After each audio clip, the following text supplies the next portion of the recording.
Hey Blake, I have your quiz here, so let's go over the questions that you missed. First thing is just about standard form in general. So there are some things you need to know or remember about standard form. So first, in standard form, x and y are on the same side, and we have a constant c or a number that's on the other side. A, B, and C in this case just represent coefficient, or excuse me, A and B represent coefficients and C represents a constant term. So as I look through these examples, it asks which equation of the graphed line, which is the equation of the graph line written in standard form. So if I look to see which equations have x and y on the same side, it's not this first one and it's not the last one. So those are actually slope-intercept form, so neither of those two equations will work. So now we're down to the next two. And there are two stipulations or rules that go along with standard form. The first rule is that the x term, so essentially this a, cannot be negative.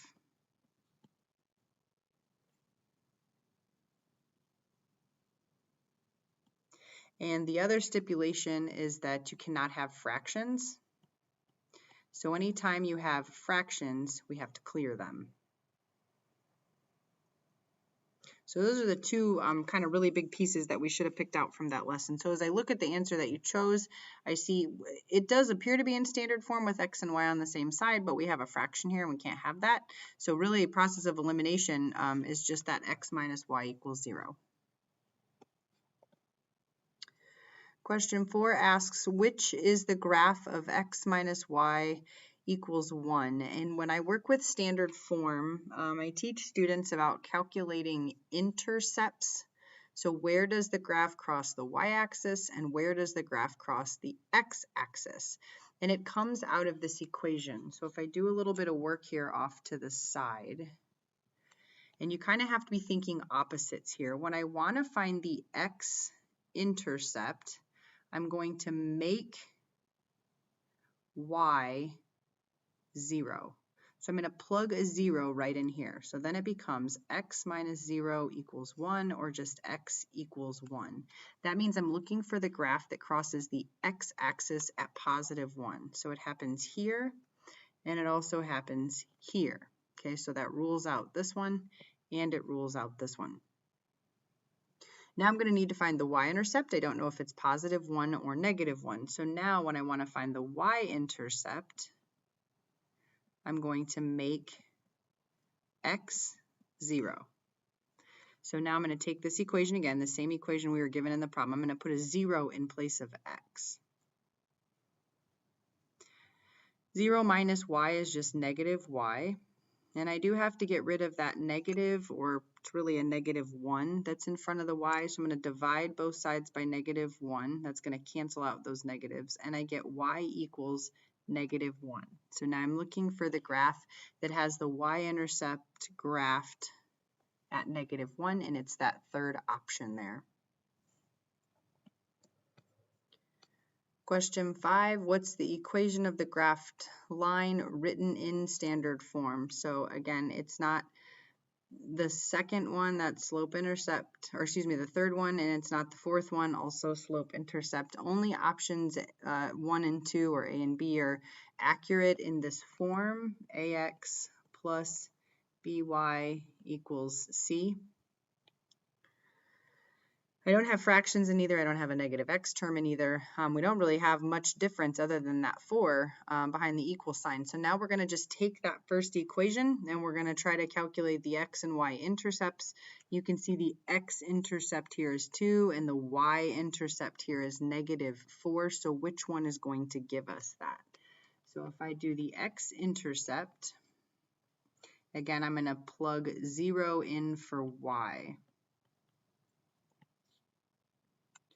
So that's going to be, in this equation, 2x minus 0 equals negative 4. 2x equals negative 4. Divide both sides by 2. X equals negative 2. Oh, that didn't work. Right? That I've got it graphed at positive 2, where this one says I should have graphed it at negative 2.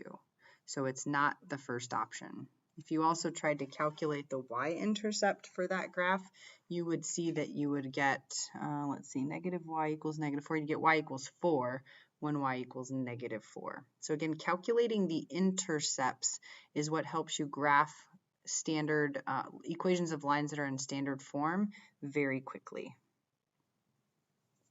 I'm probably pretty confident I will go back and look at the assignment that that's how it teaches it to you. You do have an option to try to rearrange it and put it in slope-intercept form, and that can help you graph it too, how you did a few lessons ago.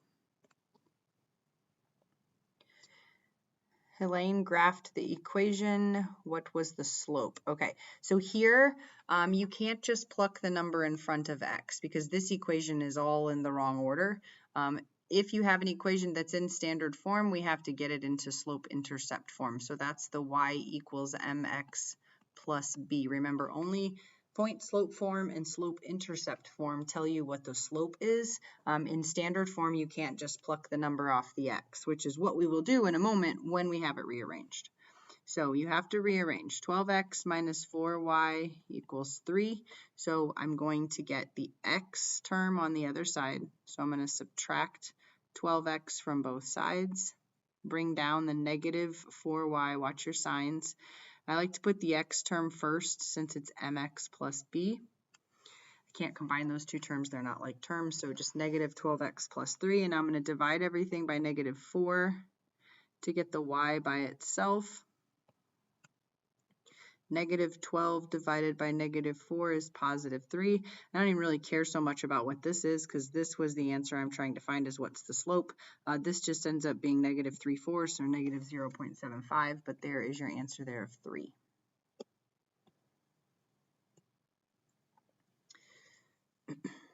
And again, we're going to look at standard form and we're going to look at intercepts. So 3x minus 2y equals 6. When I want to find the x-intercept, I'm going to make y 0.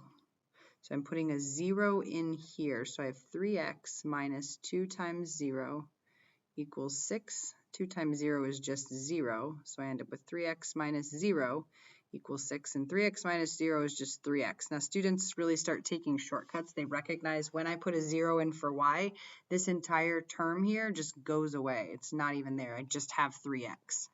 I'm going to divide both sides by 3. And I get x equals 2. So I'm looking for a graph that goes through 2 on the x-axis. And you can see there's only one of them. It's only that second option choice. So you didn't even need to calculate the y-intercept on that. All you had to do was process of elimination on this one, just calculate the x-intercept. And that was enough to let us know it was that second graph. So I do want to go back real quick while I have you on here. I'm just going to go back and look at that instruction.